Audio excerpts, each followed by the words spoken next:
Students अस्सलाम वालेकुम। Second year biology के लेक्चर में आपको वेलकम करते हैं।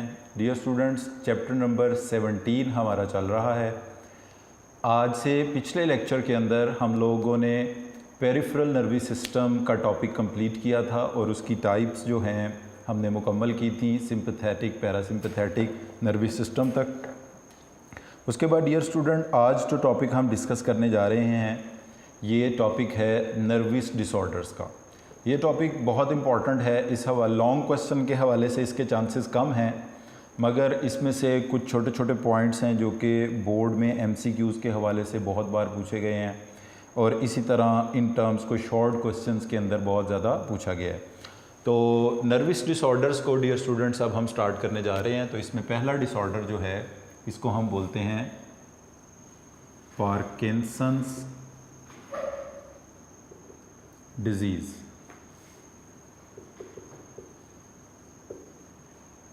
पार्किंसंस डिजीज़ भी इसको हम बोल सकते हैं, इसको हम पार्किंसोनिज़म भी कह सकते हैं। मेनली डियर स्टूडेंट, जो पार्किंसोनिज़म की वजह है, जो इसकी कॉज है, वो है ब्रेन में डोपामीन प्रोड्यूसिंग सेल्स का कम हो जाना या उनकी डेथ हो जाना। Parkinson's disease is due to the lack of dopamine. Dopamine एक न्यूरोट्रांसमीटर है। जिस तरह नर्व एंडिंग से कुछ केमिकल सब्सटेंसेस रिलीज़ होते हैं जिन्हें हम न्यूरोट्रांसमीटर्स कहते हैं, और वो एक सेल से दूसरे सेल तक केमिकल मैसेज यानी कि फॉर्म में नर्व इम्पल्स को डीपोलराइजेशन को कन्वे करते हैं। साइनैप्स के टॉपिक में हम पढ़ चुके हैं। तो this is due to the lack of dopamine, या हम ये भी कह सकते हैं due to the death of dopaminergic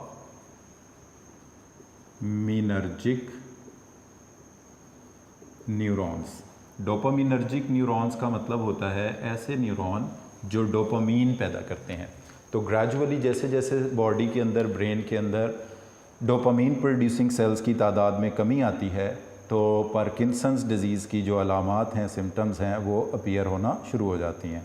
तो डियर स्टूडेंट, पार्किंसोनिज़म किसे कहते हैं? पार्किंसोनिज़म कह दें या पार्किंसंस डिजीज़ कह दें, एक ही बात है।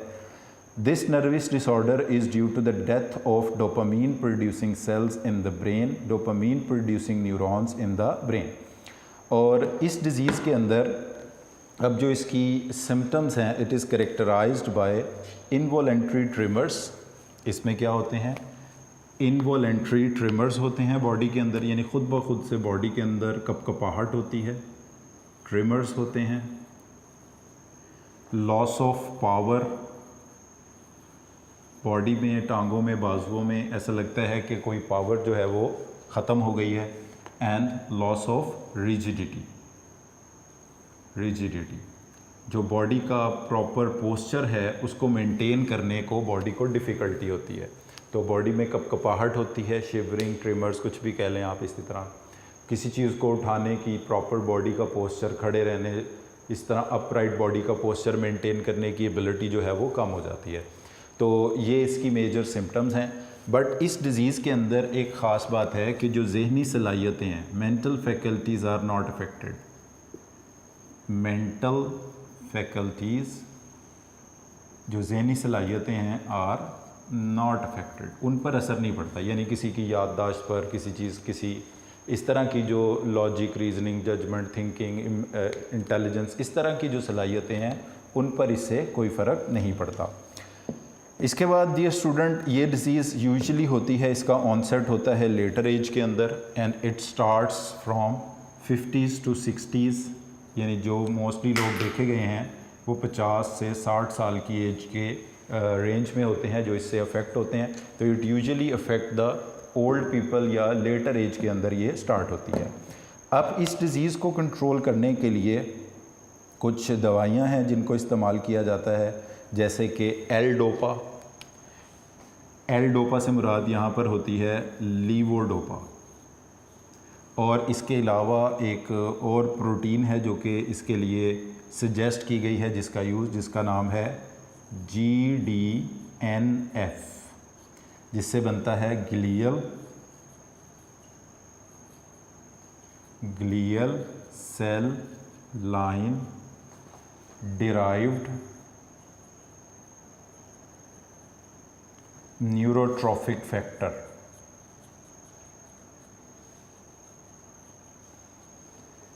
Glial cell line derived neurotrophic factor GDNF, इसको डोपामीन की कमी को पूरा करने के लिए यूज़ किया जा सकता है। तो डियर स्टूडेंट, पहला जो नर्वस डिसऑर्डर हम डिस्कस कर रहे हैं इसका नाम पार्किंसंस डिजीज़ है। ये डोपामीन की कमी की वजह से होता है। इसमें डोपामिनर्जिक न्यूरॉन यानी डोपामीन प्रोड्यूस करने वाले सेल्स की ब्रेन में डेथ हो जाती है आहिस्ता आहिस्ता। जैसे जैसे सेल्स कम होते हैं डोपामीन का लेवल भी कम होता जाता है। और इसकी अलामात कह दें या इसको करेक्टराइज़ कैसे किया जाता है, इनवॉलेंट्री ट्रिमर्स, खुद ब खुद से बॉडी में शिवरिंग, कपकपाहट और ट्रिमर्स चलते हैं। बॉडी में ऐसे लगता है कि कोई पावर नहीं रही है, रिजिडिटी बॉडी की पोस्चर को मेंटेन करने वगैरह की एबिलिटीज़ कम हो जाती हैं। बट इसमें मेंटल जो जहनी सलाहियतें हैं, मेंटल फैकल्टीज़ हैं, वो अफेक्ट नहीं होती। और ये यूजुअली स्टार्ट होते हैं, इसकी अलामात 50 से 60 साल की एज के लोगों में, 50-60s की एज में ये स्टार्ट होता है। और इसके अलावा अगर इसका कोई अर्ली ऑनसेट है तो वो किसी ट्रॉमा, दिमाग की कोई चोट लगने, एक्सीडेंट, इंजरी की वजह से हो सकता है। इसमें जो इफ़ेक्टिव ड्रग्स हैं वो है एल डोपा, लीवोडोपा। एल से मुराद यहाँ पे है लीवोडोपा, जो कि डोपामीन की तरह का काम करती है दवाई बॉडी के अंदर, यानी डोपामीन की कमी को पूरा करती है। इसके अलावा एक ये न्यू रिसर्च मॉलिक्यूल है जिसको हम कहते हैं GDNF, जिसका फुल नेम है glial cell line derived neurotrophic factor. It boost the uptake of dopamine, और इसको मंकीज़ और रैट्स के ऊपर एक्सपेरिमेंटली इस्तेमाल किया गया अभी, एंड पॉसिबली के ह्यूमन बीइंग में भी इसको इन फ्यूचर यूज़ किया जाने लगे। ये इससे GDNF के बारे में एक लाइन लिखी हुई है, it boost the uptake of dopamine. अब इसमें ये होता है, फॉर एग्जांपल ये एक प्री साइनेप्टिक न्यूरॉन है, ये एक पोस्ट साइनेप्टिक न्यूरॉन है। अब ये जो न्यूरोट्रांसमीटर यहाँ प्रोड्यूस करता है इसका नाम है डोपामीन। अब वैसे तो डोपामीन की कमी है, कमी से मुराद ये नहीं है कि बिल्कुल ख़त्म हो गया, यानी 100 सेल हैं तो 90 रह गए, 80 रह गए, 70 रह, आहिस्ता आहिस्ता कम हो रहे हैं। तो जो डोपामीन रिलीज़ होता है, अब हमें पता है कि न्यूरोट्रांसमीटर्स जो होते हैं ना, ये शॉर्ट लिव्ड होते हैं, ये मेटाबोलाइज होते हैं, और इनके मेटाबोलाइज होने से जो प्रोडक्ट बनती हैं उनको यही प्री साइनेप्टिक न्यूरॉन रीअपटेक कर लेते हैं। तो GDNF ये काम करता है। GDNF मतलब थोड़े न्यूरॉन्स अगर बॉडी के अंदर हैं जो डोपामीन पैदा करते हैं, तो उनसे रिलीज़ होने वाले डोपामीन को रीअपटेक करवाता है प्री साइनेप्टिक न्यूरॉन में, ताकि वो उसको फिर से साइनेप्टिक वेसिकल्स के अंदर इस डोपामीन को पैक करे और फिर से ऑन प्रॉपर स्टिमुलेशन इसको रिलीज़ करते। यानी जितना डोपामीन बॉडी में पैदा हो रहा होता है उसके रीअपटेक को प्रमोट करके उसके रिलीज़ को इन्हांस कर देता है, तो जिसकी वजह से पार्किंसंस डिजीज़ के अलामात कम हो जाती हैं। यानी ये नहीं है कि डोपामीन की तरह का काम करता है, डोपामीन की तरह का काम नहीं करता। जो कम डोपामीन बॉडी में है उसकी यूटिलाइजेशन को इन्हांस कर देता है। इस तरह से डोपामीन रिलीज़ हुआ, मेटाबोलाइज हुआ, उसकी मेटाबॉलिक प्रोडक्ट्स को रीअपटेक करवाया सेल के अंदर GDNF ने, और फिर से ये दोबारा डोपामीन रिलीज़ हो जाएगा। तो डियर स्टूडेंट, जो पहला नर्वस डिसऑर्डर हमने डिस्कस किया वो था पार्किंसंस डिजीज़, जो कि डोपामीन की कमी की वजह से होता है। इसके मेन पॉइंट्स यही हैं, डोपामीन की कमी से होता है, डोपामीन प्रोड्यूसिंग सेल्स की ब्रेन में डेथ होती है, इसमें involuntary tremor, loss of power, loss of rigidity, but mental faculties are not affected. 50-60 साल की एज के लोगों को यूजुअली अफेक्ट करता है, मगर अगर अर्ली एज में होता है तो किसी ब्रेन के ट्रॉमा की वजह से होगा।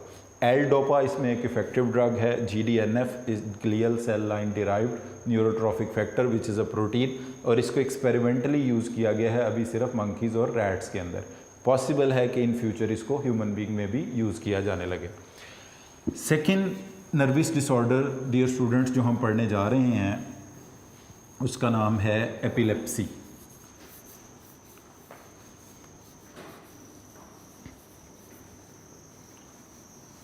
सेकेंड नर्वस डिसऑर्डर जो हम पढ़ने जा रहे हैं डियर स्टूडेंट्स, इसको हम कहते हैं एपिलेप्सी।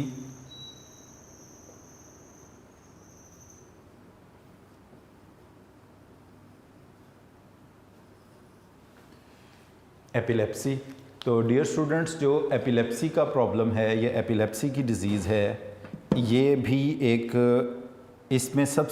एक कन्वल्सिव डिसऑर्डर है, मगर मेनली इसमें क्या होता है कि कॉन्शियसनेस ख़त्म हो जाती है। जब भी एपिलेप्टिक सीजर स्टार्ट होता है वो पर्सन अनकॉन्शियस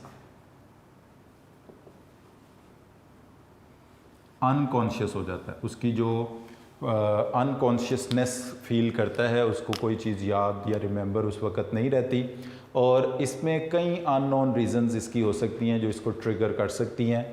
और it usually start before 30s। आम तौर पर जो लोग एपिलेप्सी में स्टार्ट होते हैं वो बिफोर 30 ईयर्स, 30 साल की उम्र से पहले इसमें मुतासिर हो जाते हैं।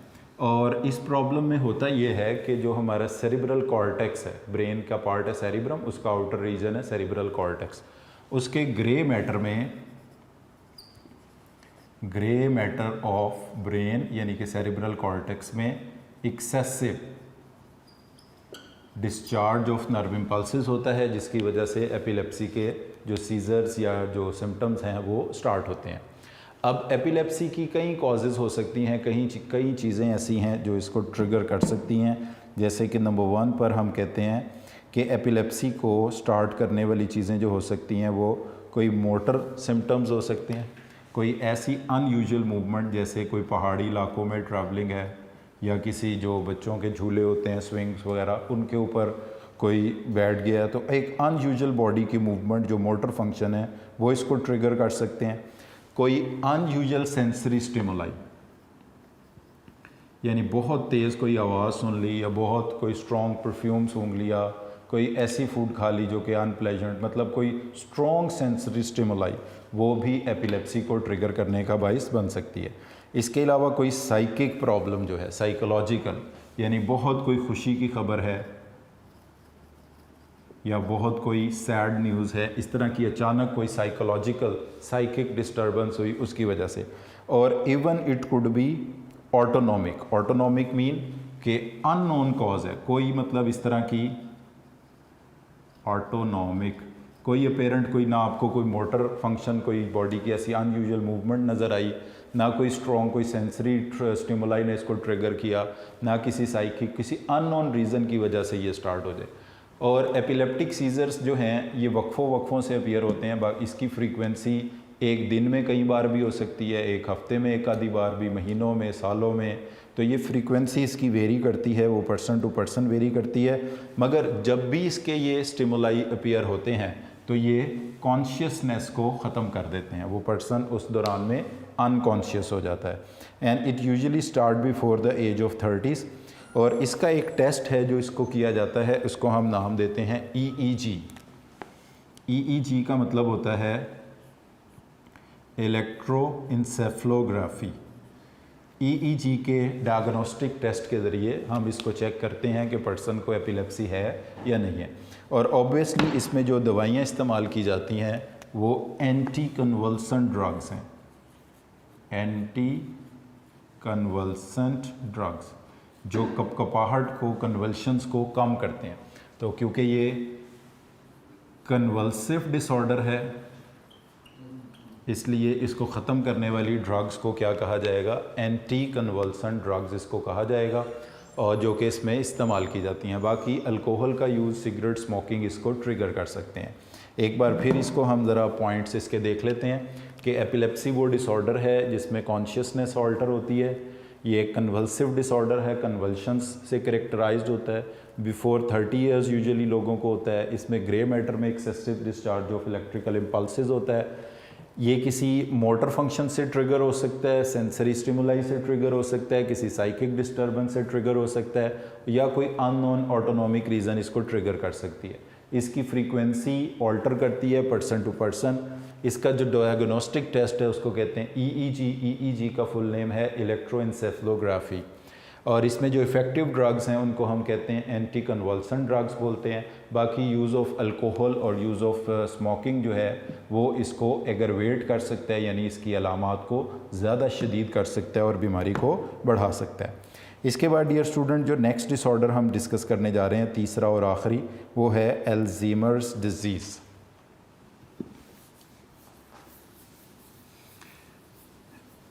तीसरा और आखिरी जो नर्वस डिसऑर्डर इस टॉपिक के हवाले से हम डिस्कस करने जा रहे हैं उसका नाम है अल्ज़ीमर्स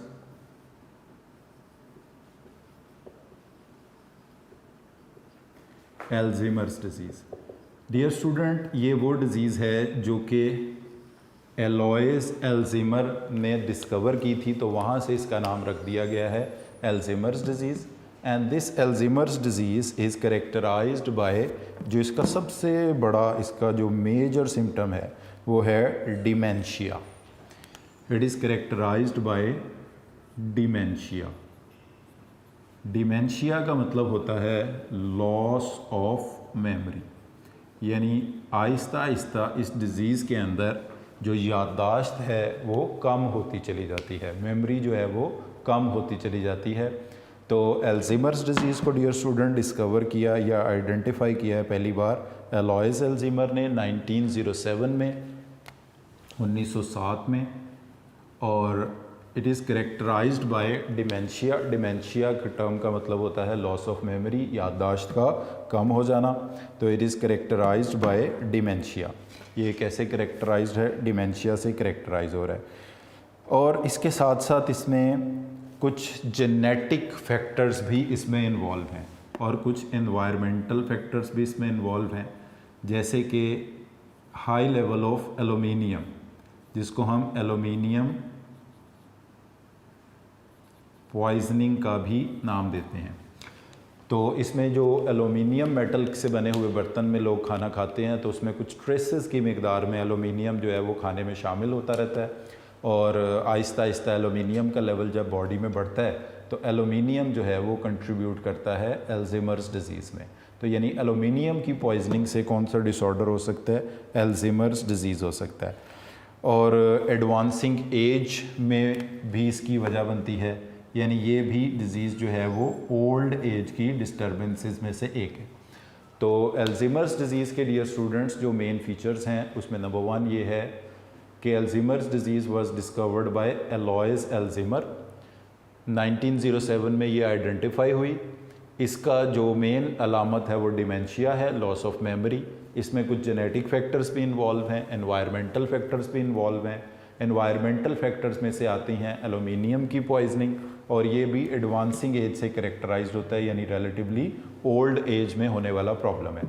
तो डियर स्टूडेंट, अब हम इन तीनों डिजीज़ को कंपेयर करते हैं। मोस्टली जिसका MCQ पूछा गया है प्रीवियस ईयर्स में बोर्ड के एग्ज़ाम्स में, उस तरह से मैं ये कुछ इसको क्वेश्चंस के शक्ल में आपको बता देता हूँ। जैसे हमारी ये अगर 3 डिजीज़ हैं, पार्किंसोनिज्म, उसके बाद बी ऑप्शन में हमारा है एपिलेप्सी, और सी ऑप्शन में है एल्ज़ीमर्स डिज़ीज़ है, और डी ऑप्शन में ऑल ऑफ दीज कर लें या नन ऑफ दीज, इस तरह की कोई ऑप्शन बना लें। अब जैसे फॉर एग्ज़ाम्पल हम कहते हैं L dopa is effective in treatment of,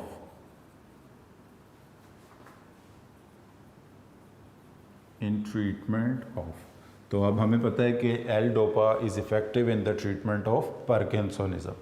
इसी तरह विच ऑफ द फॉलोइंग, ये ही मतलब ऑप्शंस रहेंगी, विच of the following is convulsive disorder,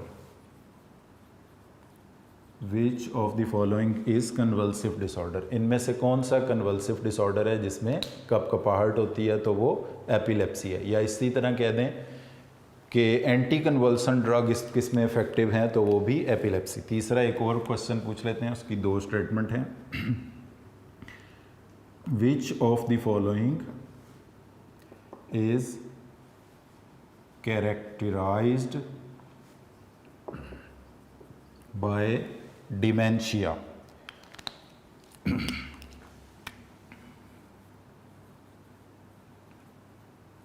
which of the following is characterized by dementia, या ऐसे कह दें which of the following is characterized by aluminium poisoning.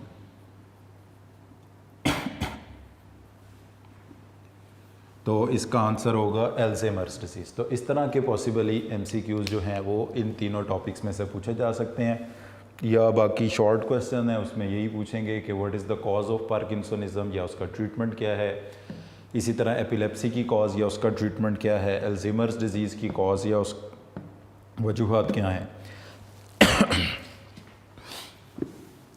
Nervous disorder के बाद डियर स्टूडेंट एक छोटा सा टॉपिक हमारे पास आ रहा है, एक्शन ऑफ निकोटीन। तो डियर स्टूडेंट, निकोटीन एक ड्रग है जो कि हमारे एक न्यूरोट्रांसमीटर के एक्शन को कॉपी करती है, मिमिक करती है। फॉर एग्ज़ाम्पल, ये हमारा एक प्री साइनेप्टिक न्यूरॉन है, इसके बाद ये हमारे पास एक पोस्ट साइनेप्टिक न्यूरॉन है, एंड देयर आर रिसेप्टर्स। अगर यहाँ पर हमारे पास एक न्यूरोट्रांसमीटर रिलीज़ होता है जिसका नाम है एसिटाइल कोलिन, ये न्यूरोट्रांसमीटर है, और इसी तरह का काम करने वाली अगर एक ड्रग है जिसको कहा जाता है निकोटीन, यानी एसिटाइल कोलिन कब रिलीज़ होगा, जब इस प्री साइनेप्टिक न्यूरॉन से नर्व इम्पल्स आएगी, एसिटाइल कोलिन रिलीज़ होगा, ये रिसेप्टर्स पे बाइंड करेगा, nerve impulse post synaptic neuron में पास हो जाएगी। यानी एसिटाइल कोलिन तो कहाँ से आएगा, प्री साइनेप्टिक न्यूरॉन से आएगा। बट जो निकोटीन ड्रग है, इट मिमिक का मतलब होता है कॉपी करना। It mimic the action of acetyl choline. जो काम एसिटाइल कोलिन करता है वही काम इस निकोटीन ने करने हैं, ड्रग ने करने हैं। यानी इसने उन्हीं रिसेप्टर्स पे बाइंड करना है, और इन रिसेप्टर्स को कहा जाता है निकोटिनिक रिसेप्टर्स। असल में ये ड्रग का नाम भी निकोटीन इसी वजह से रखा गया, because it is sensitive to the nicotinic receptor. तो डियर स्टूडेंट, निकोटीन एक ड्रग है जो कि एक न्यूरोट्रांसमीटर जिसका नाम है एसिटाइल कोलिन, इसके एक्शन को कॉपी करती है, मिमिक करती है। यानी जिन रिसेप्टर्स पर एसिटाइल कोलिन ने बाइंड करना है, उन्हीं रिसेप्टर पर बाइंड कौन करती है, निकोटीन ड्रग बाइंड करती है। और निकोटीन के बाइंड करने से इन रिसेप्टर्स पर नेक्स्ट न्यूरॉन में नर्व इम्पल्स पैदा होती है, इसलिए ये रिसेप्टर्स के लिए स्टिमुलेंट है। समटाइम कुछ ऐसी ड्रग्स भी होती हैं जो रिसेप्टर्स को ब्लॉक कर देती हैं। रिसेप्टर्स के साथ बाइंड तो करती हैं, मगर रिसेप्टर्स के साथ ऐसे बाइंड करती हैं कि अगर पीछे से प्रॉपर नर्व इम्पल्स स्टिमुलस भी आए तो वो भी नेक्स्ट न्यूरॉन में कन्वे ना हो। तो ये हमने दोनों एरो इसलिए लगाए हुए हैं कि जो काम एसिटाइल कोलिन ने करना है, यानी प्री साइनेप्टिक से पोस्ट साइनेप्टिक न्यूरॉन में नर्व इम्पल्स को कन्वे करना है, वही काम निकोटीन ने करना है, पोस्ट साइनेप्टिक मेम्ब्रेन के रिसेप्टर्स पर बाइंड करना है और इसमें नर्व इम्पल्स पैदा करा देनी है। तो निकोटीन ड्रग है, एसिटाइल कोलिन न्यूरोट्रांसमीटर है, मगर निकोटीन वही सेम काम करता है जो किसने करने हैं, एसिटाइल कोलिन ने करने हैं। Nicotine effect the post synaptic membrane in CNS as well as in PNS। Peripheral nervous system में भी और सेंट्रल नर्वस सिस्टम में भी निकोटीन पोस्ट साइनेप्टिक मेम्ब्रेन को बाइंड करती है, and it mimics the action of acetylcholine on nicotinic receptor. It is stimulant क्योंकि ये पोस्ट साइनेप्टिक न्यूरॉन में नर्व इम्पल्स पैदा करती है।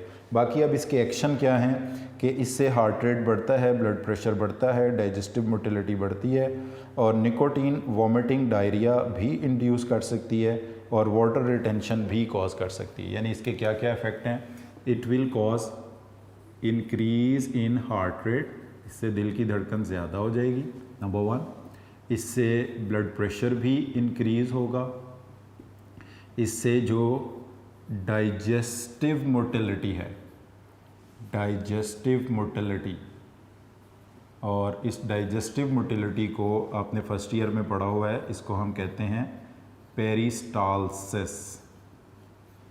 पेरिस्टालसिस जो डाइजेस्टिव ट्रैक की मूवमेंट है कि फूड इससे जल्दी पास हो जाएगी, ये इसको भी इन्हांस करेगा, इंक्रीज़ करेगा। मगर ये कुछ लोगों में वॉमिटिंग का बाइस भी बन सकता है निकोटीन, और इवन डाइजेस्टिव मोटिलिटी इतनी तेज़ हो जाए कि इसके नतीजे में डायरिया भी हो सकता है, and it also causes the water retention by kidney, water retention in through kidneys या इन रिलेशन टू किडनीज। और डियर स्टूडेंट, ये आपको बता दें कि ऐसी दवाइयाँ जिनके नतीजे में यूरिन में पानी बढ़ता है, इनको हम कहते हैं डायूरेटिक्स, जो यूरिन में ज़्यादा पानी को निकलवाती हैं और जिनकी वजह से वाटर की रिटेंशन होती है, इसको कहते हैं एंटी डायूरेटिक।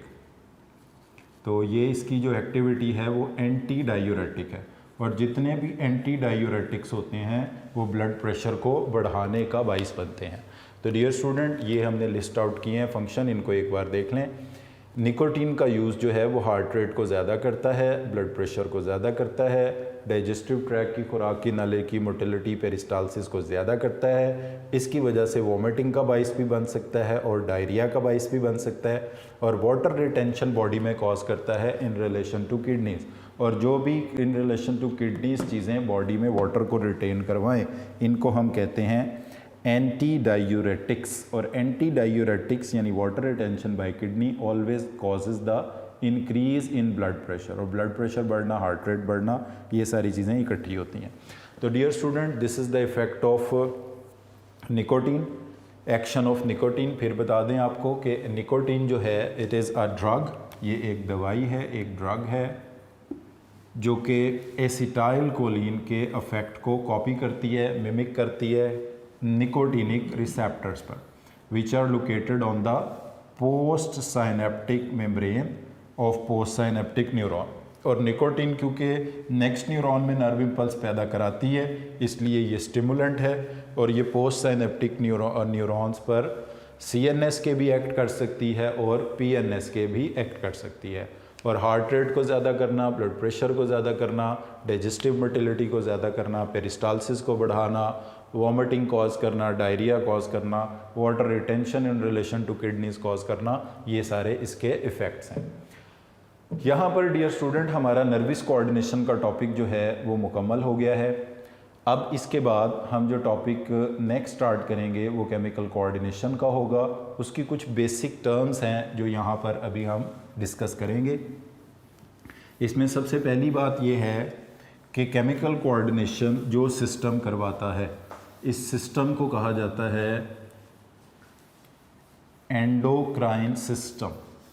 और एंडोक्राइन सिस्टम मुश्तमिल होता है एंडोक्राइन ग्लैंड्स पर।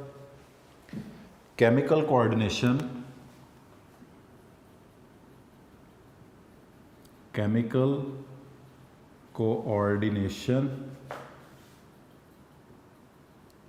is brought about by endocrine system. An endocrine system consists of endocrine glands. Endocrine glands जो हैं वो प्रॉपर कुछ ग्लैंड्स की शक्ल में भी हो सकते हैं, कुछ सेल्स या टिश्यूज़ भी हो सकते हैं, और अप्रॉक्सीमेटली हमारी बॉडी के अंदर 20 ऐसे सेल्स या टिश्यूज़ हैं जो कि एंडोक्राइन फंक्शन परफॉर्म करते हैं। तो ये MCQ के हवाले से क्वेश्चन आपसे पूछा जा सकता है कि ह्यूमन बॉडी में कितने ऐसे सेल्स या टिश्यूज़ हैं जो कि एंडोक्राइन फंक्शन परफॉर्म करते हैं। अब इसके बाद डियर स्टूडेंट, एंडोक्राइन ग्लैंड की जो सिक्रीशन है इसको कहा जाता है हार्मोन, और ये हार्मोन आ जाते हैं ब्लड में, और ब्लड के ये कौन से पार्ट में होते हैं? ब्लड प्लाज्मा में। अगर आपको याद हो फर्स्ट ईयर में भी आप लोगों ने पढ़ा था कि ब्लड प्लाज्मा में दो चीज़ें होती हैं, 90% पानी और 10% डिज़ोल्व सब्सटेंसेस होते हैं। उन 10% डिज़ोल्व सब्सटेंसेस की 6 कैटेगरीज़ में से एक कैटेगरी हार्मोन्स की भी है। तो इसका मतलब है हार्मोन ब्लड, और ब्लड के सेल नहीं, ब्लड के प्लाज्मा के ज़रिए ट्रांसपोर्ट होकर अपने टारगेट सेल्स तक पहुंचते हैं।